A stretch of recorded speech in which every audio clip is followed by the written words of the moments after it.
Alô você, esse é o Toda Gente do Novas Narrativas Evangélicas. Que bom estar aqui contigo de novo para mais uma roda de conversa, para mais um podcast nessa mesa com as minhas co-hosts maravilhosas de sempre. Hello! E temos uma convidada super especial com a gente aqui nessa noite, manhã, tarde. Que horas você está assistindo? Conta pra gente aqui nos nossos comentários.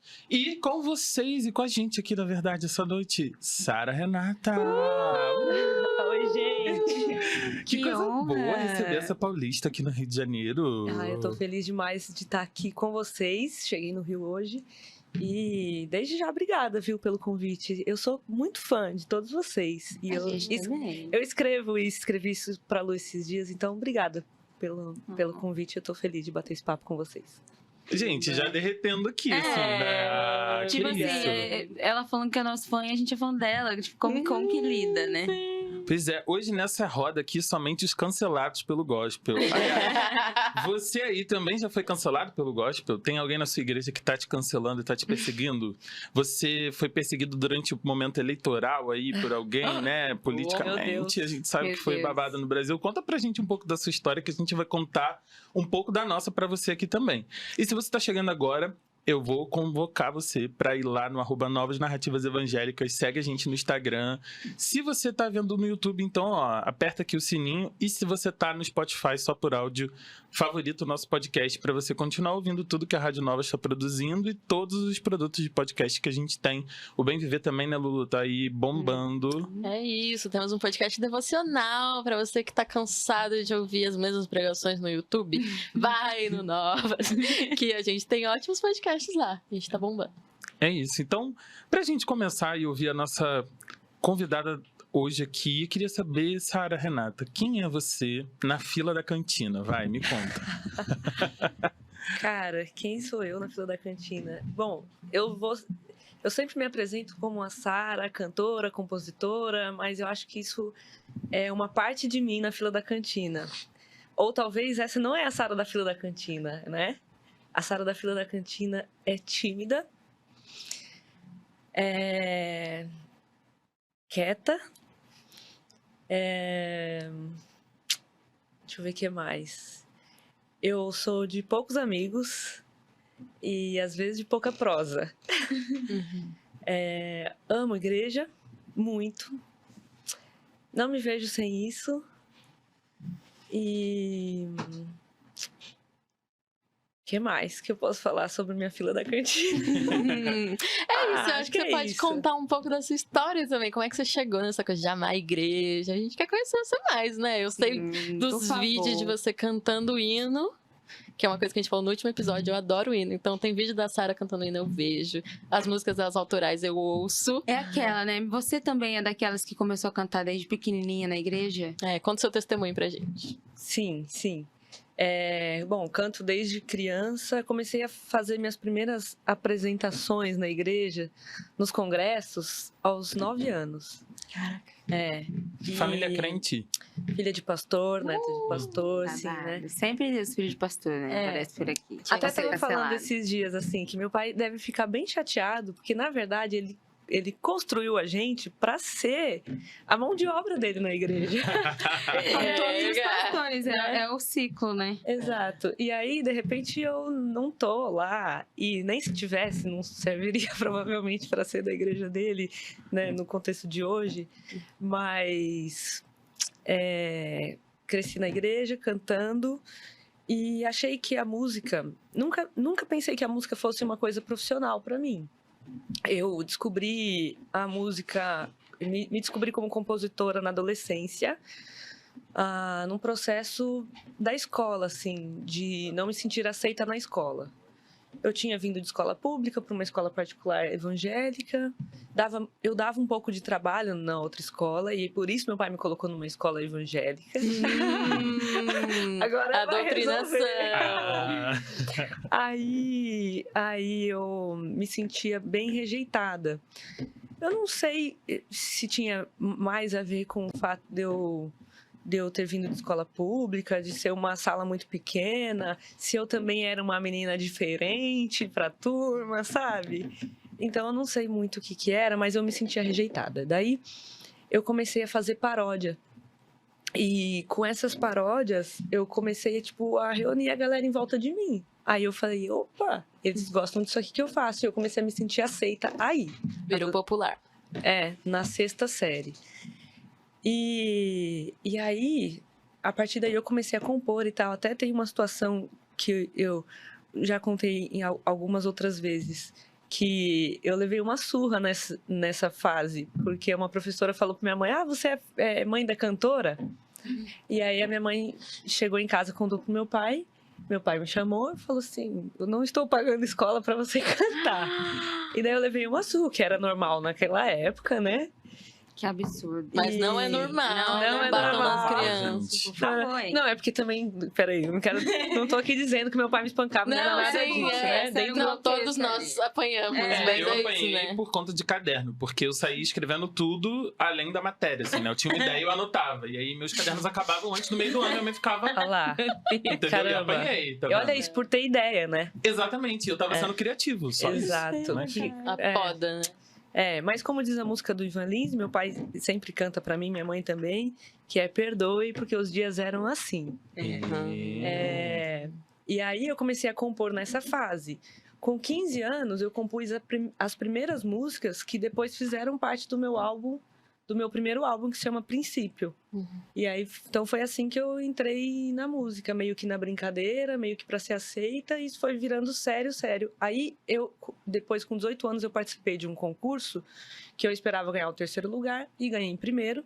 E aí, o prêmio do primeiro lugar era o início da carreira. Uma gravadora e tal. E foi assim que eu comecei. Eu fui esperando ganhar um iPad. Você queria o iPad.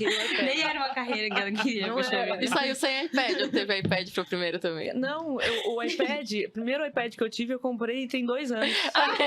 Usado, Por causa da antigo. carreira. Mas tem a carreira. Carreira bem linda lá fora, como Pois diz a Carol. Então, esse processo de estar com as pessoas e querer fazer parte da turma ali te ajudou a se encontrar com a Sara artista também, de alguma forma, né? Com certeza. E era esse o lugar. A gente tem um outro papo aqui no Toda Gente, eu até te convido pra ouvir, de Arte Desviada com o Yo1. Tá muito bacana esse episódio.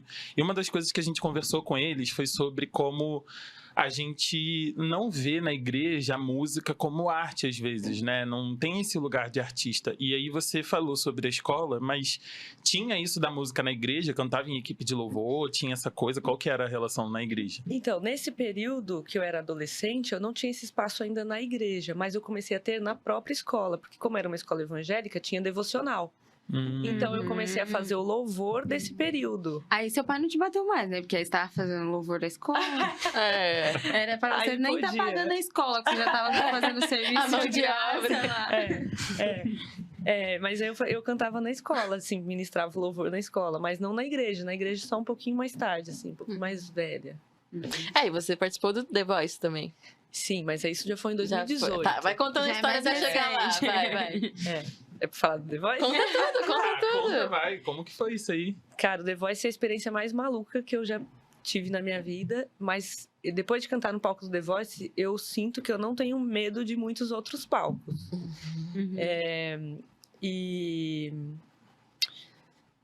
Cara, cantar pro Brasil inteiro, pra você ser julgado. Eu já tinha uma carreira, eu já tinha 2 álbuns lançados e eu fui dar minha cara a tapa. E, aliás, o The Voice tem uma coisa importante, que foi a primeira vez que eu fui a público com coragem de cantar outras coisas que não fosse música religiosa. Pois é, eu ia falar disso. Tipo, naquela época você ainda era evangélica. Bem evangélica. Eu sou bem evangélica. Não, você Não, entendeu era a pergunta? terrivelmente evangélica.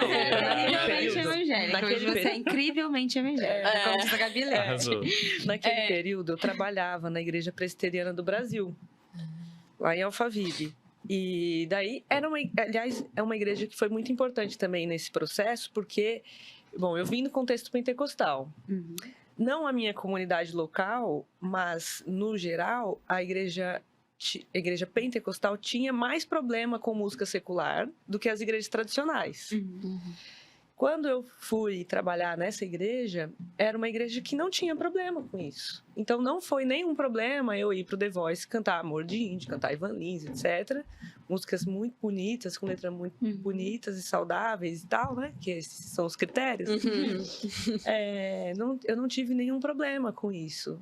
Então, foi legal pra mim. E quando você tava no The Voice, não tinha uma skin Sarah terrivelmente evangélica na época, né? Tipo assim, as pessoas que te assistiam no The Voice não sabiam que você era evangélica ou sabiam? Não.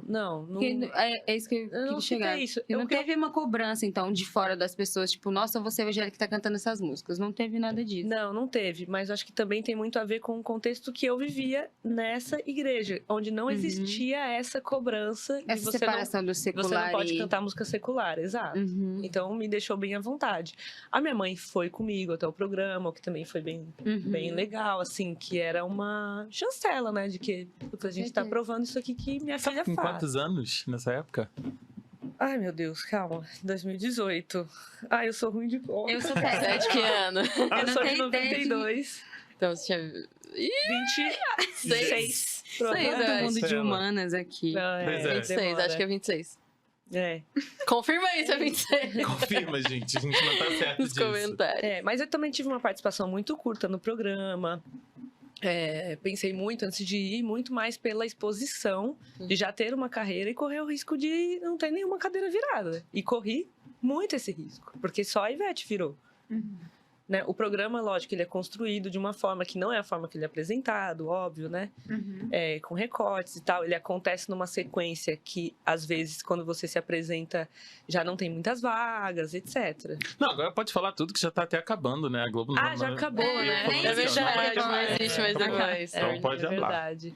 Não, então, o programa não é gravado da forma que ele é apresentado. Então, às vezes, se você fica no último dia, por exemplo, de gravação, já não tem mais vagas. E foi o que aconteceu, por exemplo. Não sei, não tô aqui dizendo que só não viraram todos porque não tinha mais vagas. Mas se você tivesse ido no começo, talvez você teria mais chance.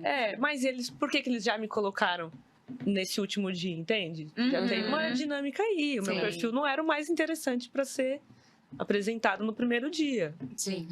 E como é que ficou sua carreira depois do The Voice, né? Igrejas. Não, então, nesse período, eu já não fazia agenda fora. Eu já estava numa transição de carreira, porque eu acho que a minha maior dificuldade foi até agora não mais, eu já estou bem posicionada, mas assim, as pessoas entenderem que a Sarah continua sendo evangélica, a Sarah continua trabalhando na igreja, porque ainda continuei sendo funcionária da igreja por algum tempo, mas que eu não era mais cantora gospel. Eu trabalhava na igreja e eu exercia a minha fé. Ter a separação do profissional e de quem você é, né? Exatamente. No todo. E que a minha música autoral não seria mais música religiosa, mas que eu não deixei de ser crente. E por que você decidiu sair do gospel? Porque, bom, eu já escrevia há muito tempo outras coisas. E aí o gospel me limitava dentro disso.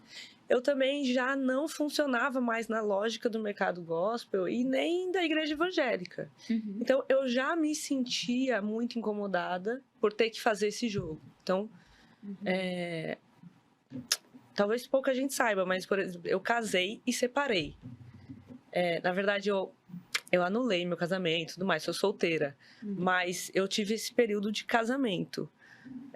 Olha isso, queria coisa quente? Eu não sabia disso. Isso aí é um furo. A gente nem pediu. Até ficou um silêncio, tipo assim, Passado, todo mundo tentando soubemos em entender primeira a mão. informação. Mas não é um segredo, é só que, né?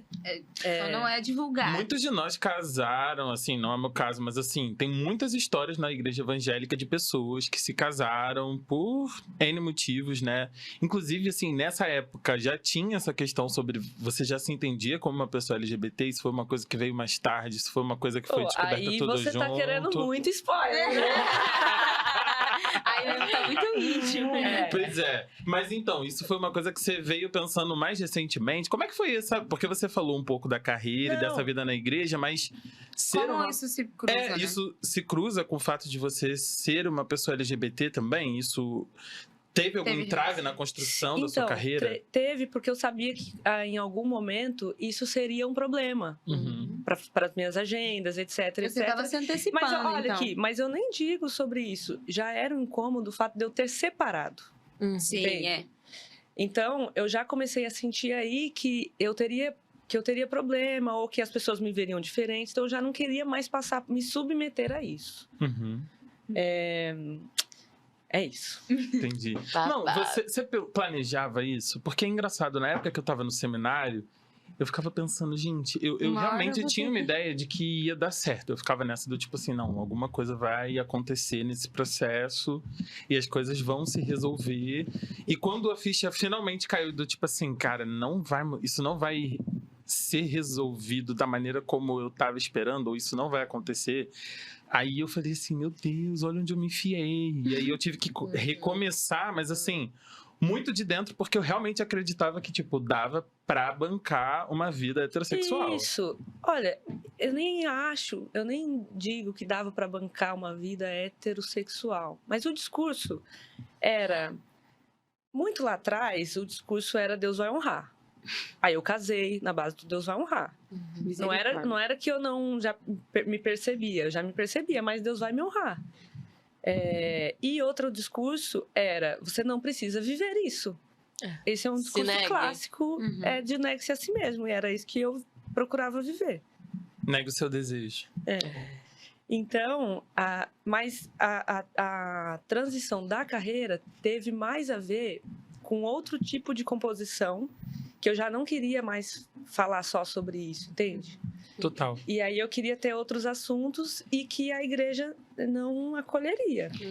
É complicado esse lance, porque é muito difícil a gente limitar um artista, a gente não pode limitar um artista. E a igreja, como a Luciana falou recentemente, a igreja é quadrada e a gente é redondo, não vai caber, né? E um artista não é nem redondo, o artista ele é uma moeba, que ele vai crescendo se você for alimentando e ele vai indo pra onde for, ele não tem rumo. E aí você limitar o artista dessa forma, né? Que aí você não tinha, ou você se abstém disso, ou você faz o que a sua arte tá pedindo pra você fazer, né? Mas sabe o que eu acho mais triste disso? É que ninguém é quadrado. Todo mundo é redondo. Sim. É o que Só a gente que aí falou. a gente bota máscara pra se encaixar. Não é porque tem uma questão ou outra. Todo ser humano é redondo. O certo seria a gente poder ser quem a gente é, buscando ser pessoas melhores, etc. Mas ser quem a gente é. E eu acho que a igreja, às vezes, cria um ambiente que deixa um senso de inadequação em quase todo mundo. Se você pensa, por exemplo, né, o modelo de família que se tem. Cara, quem é hoje que consegue sustentar o modelo de família que se é pregado? Ou a que custo? Né? A que custo, né? Então, assim, aí chega uma mãe solteira na igreja, se sente completamente inadequada, não contemplada, né? Nas festividades, enfim, na pregação. Eu tava contando pro Machado de um caso aí a gente fica rindo muito disso, mas uma pessoa que não pode se tornar membrar na igreja porque é divorciado ou porque tá numa união estável. A pessoa é impedida de estar com as pessoas por causa de algo. Ela não pode nem se aproximar mais, assim. Óbvio que eles ainda recebem ela, ainda tem essa coisa de, tipo, você precisa casar pra você estar oficialmente nesse lado da conversa, mas a gente vai deixar você de molho aqui enquanto a gente puder. Pode frequentar, mas... Frequenta aqui, você é bem-vindo, mas ninguém você cabe, não cabe. né? Tem, tipo, mulheres sem filho, pessoas que não performam heteronormatividade, pessoas trans, mas aí é isso, uma mulher que o marido não vai pra igreja, ela vai todo domingo, toda quarta-feira orar, porque ele precisa ir pra igreja, porque aí ela vai ser aceita. E claro que é porque ela quer uma companhia na igreja, caneca do Nova. É também porque ela quer uma companhia na igreja. Mas porque tem essa pressão social de caber naquele jeito que é muito limitado. E tanto o gospel faz isso, quanto a igreja evangélica, instituição, faz isso também. E aí, você que tá assistindo a gente também tá passando por esse momento onde você não tá conseguindo se adequar muito à sua igreja, tá estranho esse negócio? Comenta aí pra gente, vai fazer parte dessa conversa também, conta um pouco da sua experiência, enquanto a gente tá contando um pouco da nossa aqui também pra você. E, Sara, então você contou um pouco aí, né, de que a sua arte foi que foi te levando pra esse lugar, mas como foi então esse momento em que você parou e falou assim, bom, agora que você chegou nesse momento que eu tava dizendo aqui, né? De não vou mais seguir para outro lugar, eu entendo quem eu sou, eu quero viver a minha fé dessa maneira. Qual que foi o start para você disso tudo?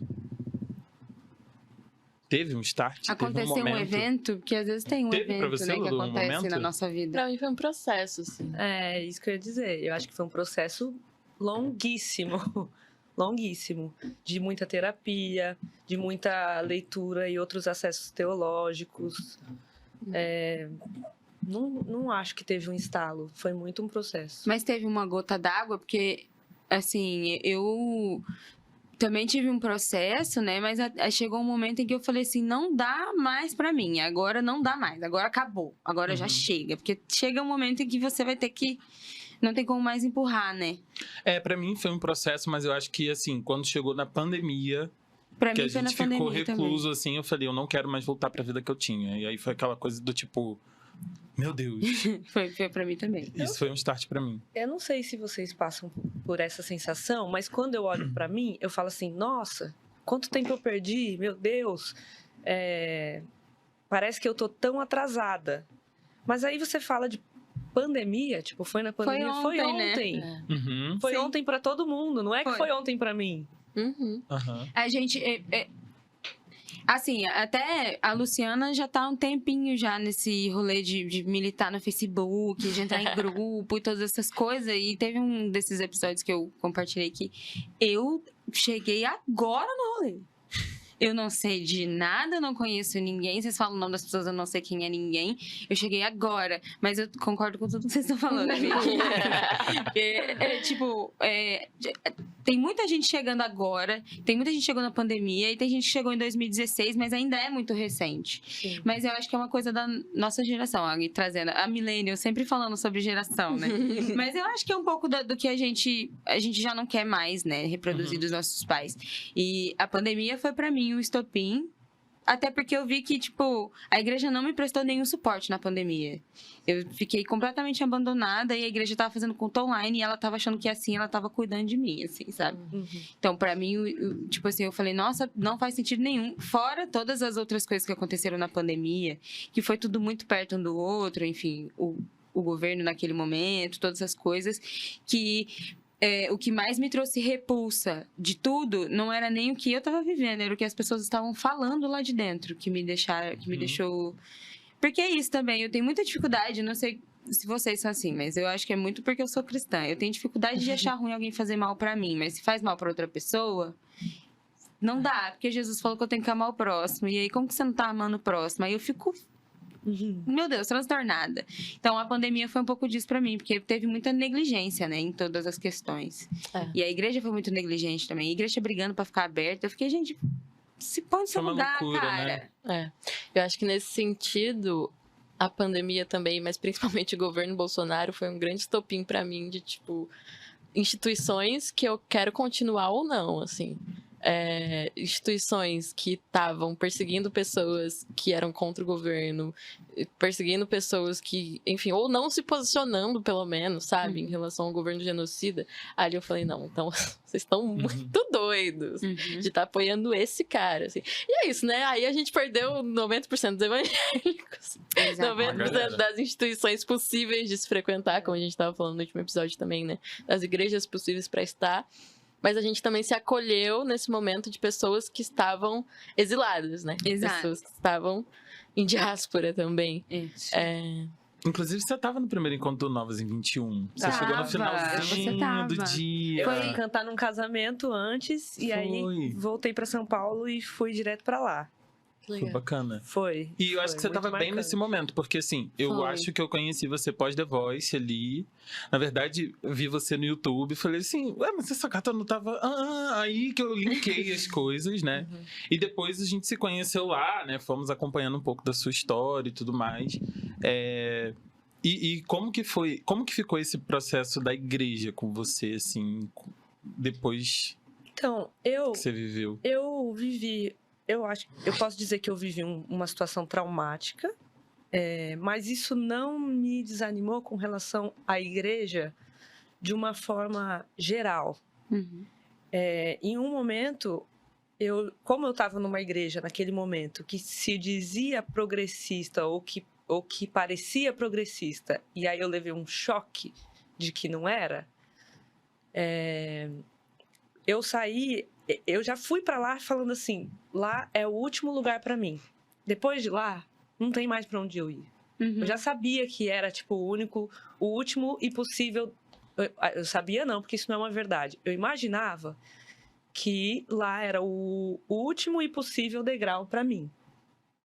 E aí, quando eu levei um choque, né, de não poder estar mais lá, eu fiquei muito mal, porque eu achei que não existiam outras possibilidades. As possibilidades que existiam, que eu conhecia, eu não queria. Porque eu não queria uma igreja que fosse exclusiva. Não fazia sentido para mim. E eu também já tinha outros acessos teológicos e tudo mais que já não fazia sentido. Aí tinha alguns convites para eu ir numa igreja ou outra. Não, vem. A galera que já estava sabendo do que tinha acontecido e falava, vem, tipo, pode vir. Mas eu não acreditava muito. Eu falava assim, putz, se eu sair de lá, que parecia que era isso, mas não era, onde mais vai ser diferente? Não vai. Aí até que o Walter, né, teólogo latino, me chamou para conversar e falou assim, vem para Bethesda, porque esse assunto é página virada. Aí eu falei, não vou. Não vou porque é mentira. Não vou porque é mentira, não vou porque é mais do mesmo. E não... Aí ele falou assim, vem porque já é página virada. E eu ouvia o Gondim desde a minha infância.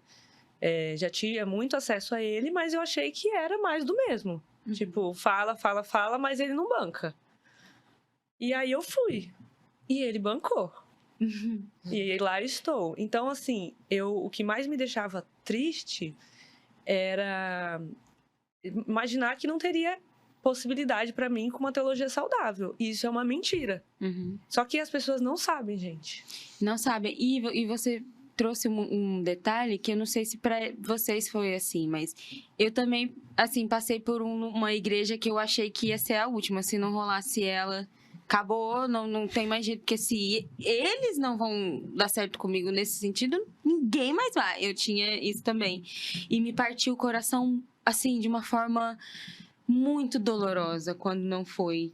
E eu me senti, assim, né? Entendi que não era aquilo. Me partiu mais o coração do que tudo que a igreja fundamentalista fazia comigo, porque me enganaram. Eu me senti enganada. Isso. Porque é como se você estivesse entrando num cativeiro, você entra numa armadilha. E assim, óbvio que não vou também ficar falando que é isso que eles estão fazendo, mas a sensação que traz é que você foi atraído para uma armadilha. Isso. E te pegaram ali, se te encurralaram ali. E você acreditou mesmo que era aquilo. E parte muito o coração.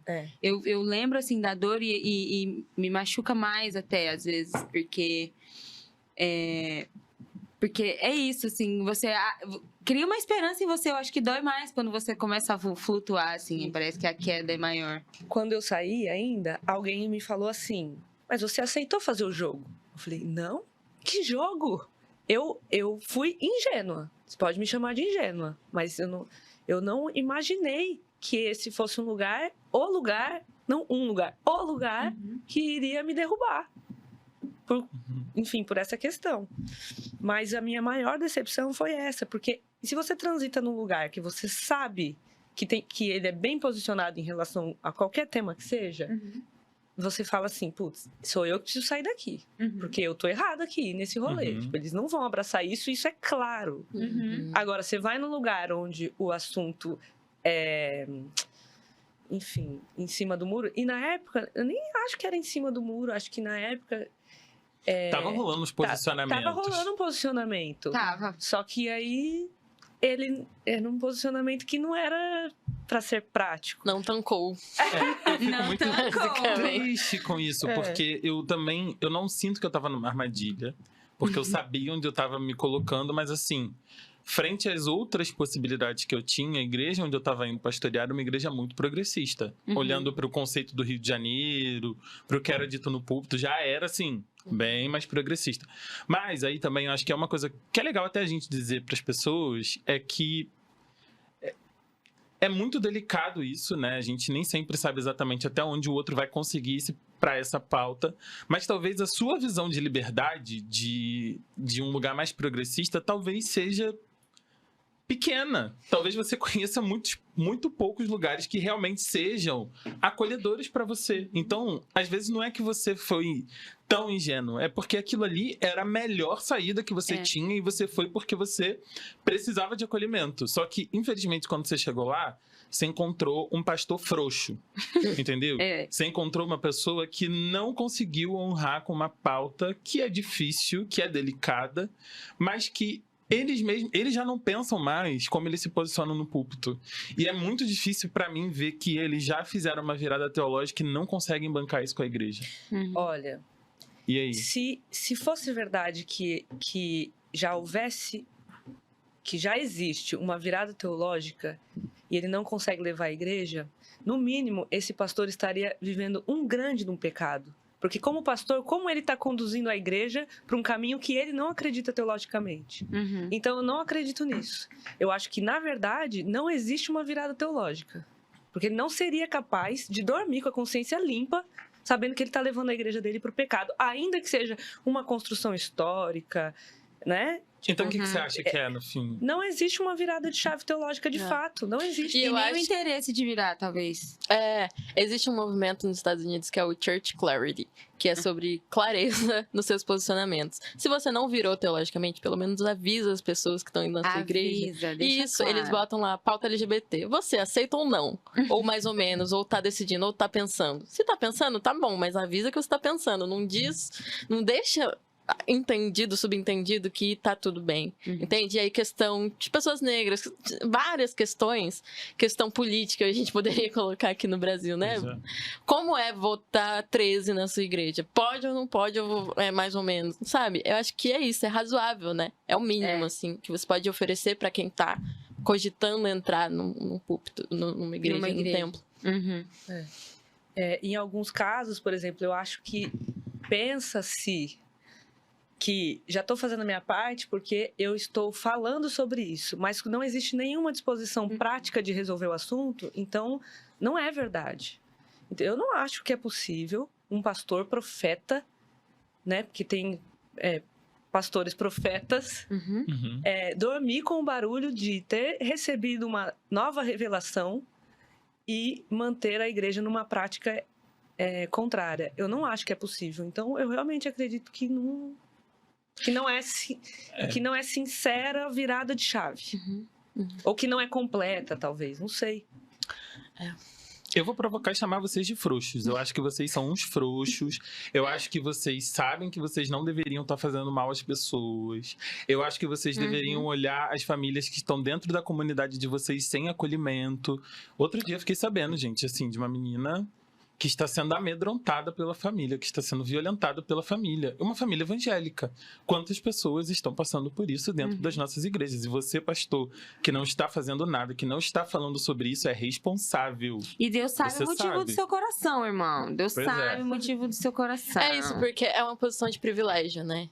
Tudo é sobre poder, tudo é sobre privilégio, sobre compartilhar poder, quem você deixa ter poder na sua igreja ou não. E quando você está numa posição de privilégio, especialmente em instituições que são rígidas e que dá muito trabalho, você fala, deixa pra lá, deixa pra lá. Mas enquanto você tá deixando pra lá, tem gente morrendo. E é sobre isso. Mas é que eu acho que em alguns casos, eles acham que já estão fazendo. Entende? Que já está acolhendo. Fazer um chá revelação pra vocês não estão fazendo. É isso. Alguém precisa avisar que o que você faz não é suficiente, pelo contrário. Porque a pessoa vai, aí ela chega em algum limite e a pessoa fala assim, então, daqui você não pode passar? É pior. É mais do que insuficiente. O que você tá fazendo é contraproducente, é isso, tá bom? Então fica com esse recado, dorme com ele. Se você não é o pastor, manda pro seu, que talvez ele precise ouvir isso hoje. E aí, a dica que eu posso dar é assim, existem igrejas que estão comprometidas com essa pauta. Faça uma lista delas e quando chegar alguém que precisar de acolhimento, mande exatamente. Mande para as outras. Entendeu? Lá exatamente. A pessoa vai ter um lugar. Contribui pro reino de Deus, né, irmão? Exato. Tem que contribuir de alguma forma. Se você não tá contribuindo, vamos passar pro próximo. Mas aí hoje, como é que tá a sua espiritualidade, Sara? Cara, eu sou muito feliz com o caminho que eu venho construindo com a minha espiritualidade. Eu sou quase que integralmente acompanhada pastoralmente. Isso me deixa muito feliz, muito segura, porque eu sou orientada por alguém, eu sou cuidada, discipulada, e isso me deixa feliz com o caminho que eu estou fazendo por não estar sozinha. E é isso, eu sou feliz com o caminho que eu tenho feito espiritualmente. No domingo passado, o pastor Ricardo Gondim pregou sobre Natanael. E me impactou muito a mensagem, muito, muito. Eu saí, assim, aos prantos, porque é um personagem que a gente quase não ouve falar. E Jesus olhou para ele e disse, aí tá uma pessoa boa. Jesus olhou pro cara e falou isso, aí tá uma pessoa boa. E o Natanael, que já tinha ainda algum resquício de preconceito, porque ele falou assim, mas pode vir alguma coisa boa de Nazaré?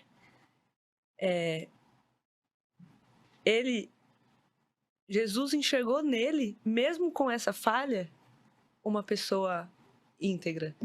E aí a mensagem finalizou com assim, você quer saber quem é seguidor de Jesus? Vem ver, anda comigo. Na hora que eu ouvi isso me impactou tanto, porque é o que eu gostaria de dizer para muitas pessoas. Você está questionando se eu sou crente mesmo? Ou como diz o querido, você não é crente não? E para muita gente... querido, por favor. E para muita gente, a gente nem é crente. Como meu pastor não é crente para muita gente, eu queria dizer isso. Tipo, vem ver, anda comigo. Você não vai ver uma pessoa perfeita, obviamente, como você também não é. Mas eu tenho certeza, eu posso te garantir que você vai ver uma pessoa crente. Eu ia falar para perguntar, né, qual que é o sonho dela no final, ela já até disse, né? E eu acho que é isso, né? Eu acho que foi muito libertador para mim entender que existem diversos jeitos de ser crente. Eles não vão dominar a narrativa, eles não são os únicos, eles não são os únicos e eles vão ter que aceitar isso, porque e a gente tá aqui. Deles proporciona que a gente cresça, né? Porque vamos ser sinceros. Pra onde que vão essas pessoas? A Sara tá lá com o Gondim. Essas pessoas vão pra lá, essas pessoas vão vir aqui pra Oasis. Essas pessoas que vocês consideram que estão se perdendo, acaba que vão se encontrar. E são ovelhas, né? Exato. São discípulos de Jesus, então vocês estão jogando fora. Se elas não ficarem aí, elas vão encontrar o seu pasto, assim. Jesus assim, vai atrás delas. E quanta gente preciosa, talentosíssima, sabe, ferida. A Bethesda é um lugar de muita gente ferida, em outros temas também, tá? Muita gente divorciada que foi rejeitada na igreja, não é uma igreja exclusiva, não. E é uma igreja linda, assim, sabe, de gente muito talentosa. Então, a igreja tá... Né, quando ela oferece só esse único jeito de ser, ela tá perdendo tanta gente bonita. Eu só espero que essas pessoas tenham a informação, e é por isso que eu faço muita questão de estar com Novos. E é a página que eu indico para todo mundo que não sabe que existem outras possibilidades, porque eu faço questão de ajudar para que a informação de que existem outros espaços seja disseminada. Né? Tipo, eu como artista, eu não quero ficar cantando só pro público evangélico. Então, às vezes, a gente fica assim, putz, vamos lá ficar falando de igreja de novo. Eu nunca saio dessa roda da igreja. Eu já entendi que essa roda de igreja não vai sair da minha vida, porque é muito quem eu sou. É um pouco do nosso combustível também, né? Exato, exato. Eu vou cantar em outros palcos, eu vou falar sobre outras coisas também, mas isso aqui é essência para mim. E o que eu puder fazer para ajudar essas pessoas a saberem que existem espaços como Novas Narrativas e as comunidades que estão em volta disso, existem espaços para todos nós. Então é isso. É isso, e vamos ser felizes juntos. Que bom que a gente... É sempre legal ouvir, assim, o quanto não é só pra gente, né? Que essa comunidade faz sentido e como isso tem abençoado a vida de tanta gente, né? A gente fica realmente muito feliz e desejoso de que esse negócio continue, gente. Inclusive, se você quer apoiar o Novas, a gente vai deixar o link aqui do Apoia-se, / Novas Narrativas. Você vai ver um pouco do que a gente está fazendo aí no Brasil, na nossa página, no nosso site. Mas você também pode apoiar a gente, então não só para que esse podcast, mas outras tantas coisas que a gente faz estejam rolando. Então, clica nesse link que está aqui embaixo na descrição e você vai ficar sabendo um pouco mais sobre o Novas e o que a gente está fazendo aqui no Brasil. Agora deixa Vai. eu fazer uma Vai, pergunta. amiga. O que vem aí de novo, Sara? Ah, Quero saber. Chega de falar de igreja. Vamos. Chega, Coisa que vamos. vai. Eu também queria mudar de assunto. Vai, Sara. Tem álbum novo chegando. Eba! São 9 músicas lindas. Eu acho que é uma fase muito interessante da minha carreira. Eu tô gostando de me apresentar como uma mulher. E acho que é a primeira vez que eu tenho a liberdade de me apresentar assim, como uma mulher. A mulher que você é, no caso. Né? Porque não tem como não voltar, gente. Não tem como. A gente não sabe. Porque a gente esconde até isso dentro da religião. A gente não pode sentir, desejar. E aí, agora, eu vou lançar músicas que falam de desejos, que falam do corpo, que também a gente não pode falar, né? Então, tipo, tem uma música que fala: eram suas pernas entre as minhas e eu pensei estar fora de mim. Era sua boca em meu pescoço e eu sem hesitar. Então, é muito sensual. Babado! Vem aí, amores. É sensual. E isso, até isso foi negado, né? Então, assim, eu tô muito feliz de colocar essas músicas no mundo, que não são músicas que eu compus ontem, são músicas desde 2016 até aqui. Então, tipo, já faz 8 anos compondo essas coisas. E agora tenho coragem, me sinto pronta pra colocar isso no mundo. A gente tá pronto pra ouvir, Sara. Nossa, a gente tá muito pronto pra isso. Eu quero todo mundo beijando na boca enquanto ouve as minhas canções. Ai, que delícia. Vamos fazer um showzinho já. Vamos fazer um rolê romântico com Sara Renata. Eu amo, gente. Tem música que eu quero que seja cena de, tipo, verdade secreta, sabe? Tudo. Eu amo. Muito bem não aí. são diretores e diretoras, ou são aqui esse podcast que essa menina está falando. Que massa. E legal, porque você trouxe um pouco disso de não me sinto uma artista gospel, eu não estava querendo compor para isso, e agora você nesse momento, né, de descoberta da sua arte, descoberta de si mesma, entregando esse álbum novo pro mundo.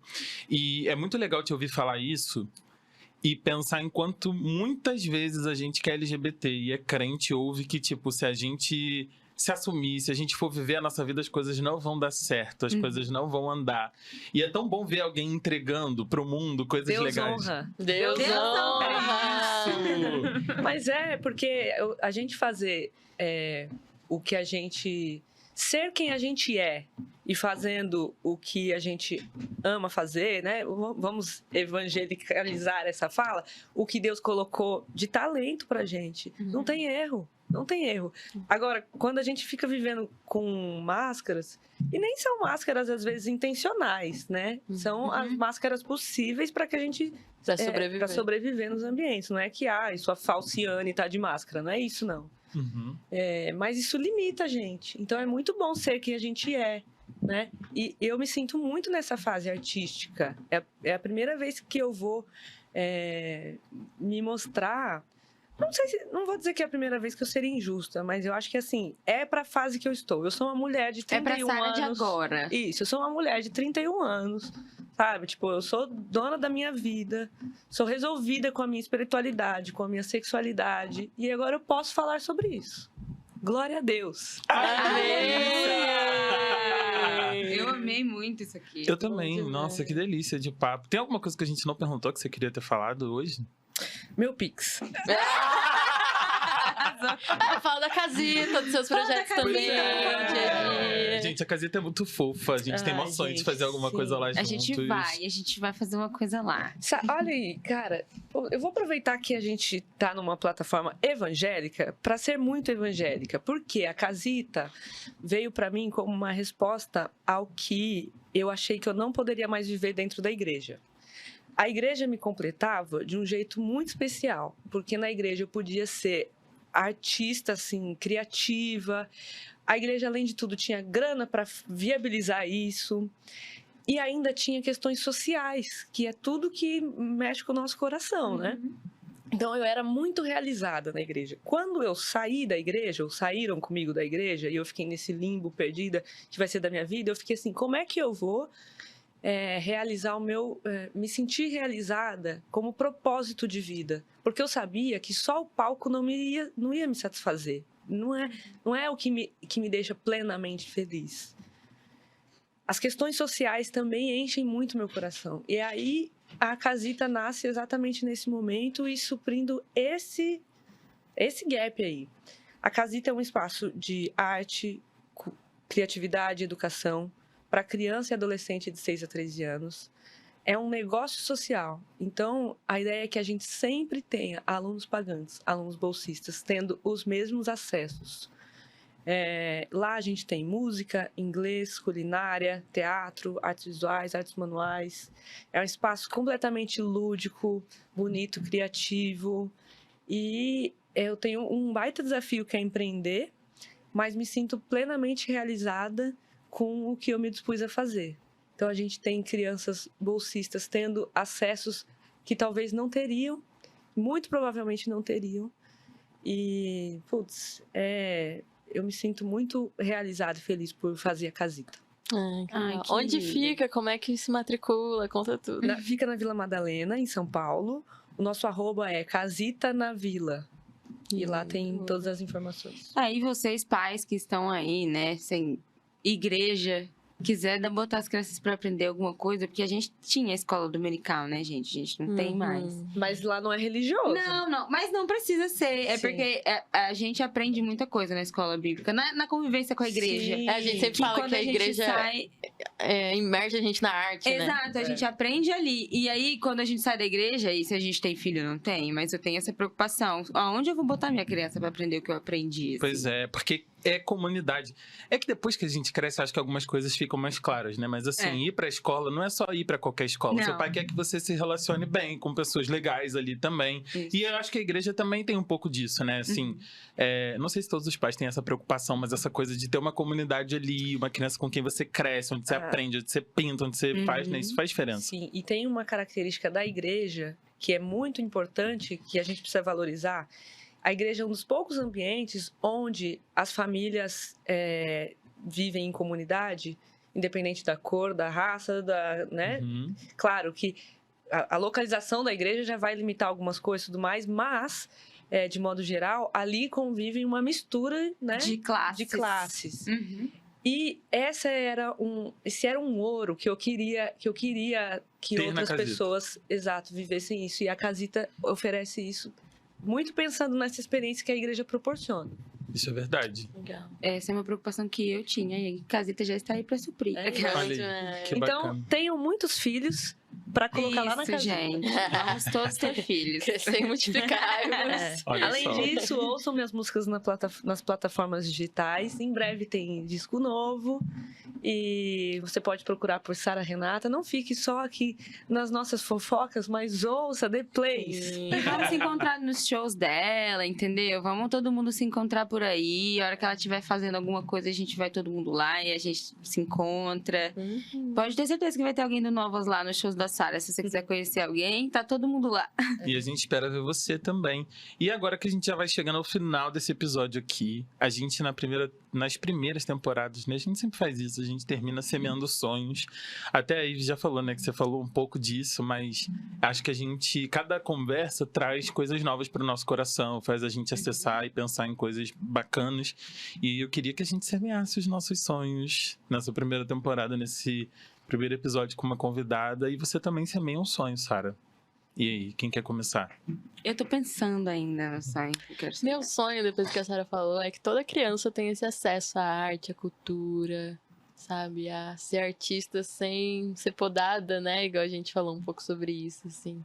Eu semeio isso nas minhas sobrinhas, mas meu desejo é que toda criança, especialmente as pretinhas, periféricas, sabe? Tenham isso. A minha semente é que tenhamos mais espaços para receber a gente, assim. E que mais pessoas encontrem os espaços que a gente encontra, que vocês nos proporcionaram com a Oasis e que a Sara tem na Bethesda, e que mais espaços como esse sejam conhecidos e fortalecidos, e enfim, que a gente não sofra com as outras, né, que não querem que a gente exista. Enfim, esse é o meu sonho semeado. Alguma ideia, Sara? Sim, eu acho que o meu sonho é que as nossas histórias sejam muito mais para plantar esperança, plantar, né, novas visões de mundo, novas narrativas evangélicas, e que seja inspirador. Tudo que a gente faz, a nossa arte, a minha música, né, tudo que a gente faz, que a gente se propõe a fazer, que seja motivo de inspiração para o bem. Porque a gente já sofre tanto, né? Então, eu espero, inclusive, que isso tudo que foi conversado aqui hoje sirva. Se você tem alguma coisa de ruim para falar sobre isso, não gaste sua energia. Guarde para você, porque não vai fazer bem mesmo, só guarde. E que as pessoas que tenham que receber essa mensagem, esse acolhimento, recebam. Amém. Eu sonho que a gente se encontre daqui a uns 40 anos. Velhinhos, que a gente esteja vivo daqui a 40 anos e fale assim, ó, valeu a pena. Lembra daquele dia que a gente conversou lá naquela mesa? Foi tão bacana aquilo. E eu espero que seja mesmo bacana a lembrança desses dias que a gente está construindo juntos. E eu espero que essa esperança que nasce nessa mesa aí encontre você onde você estiver e que você volte em outros episódios pra gente continuar esse papo, Sara. Muito obrigado pela sua presença mais uma Obrigada, vez. Sara. Foi amei estar com vocês. Foi muito bom. Agora eu tô assim, não devia ter falado. A gente é um grupo seleto, né, gente? A gente não vai espalhar, não. E não vai sair daqui, né? Vamos combinar Entre assim. nós. Um beijo. Obrigada. Beijo, Até a próxima. gente.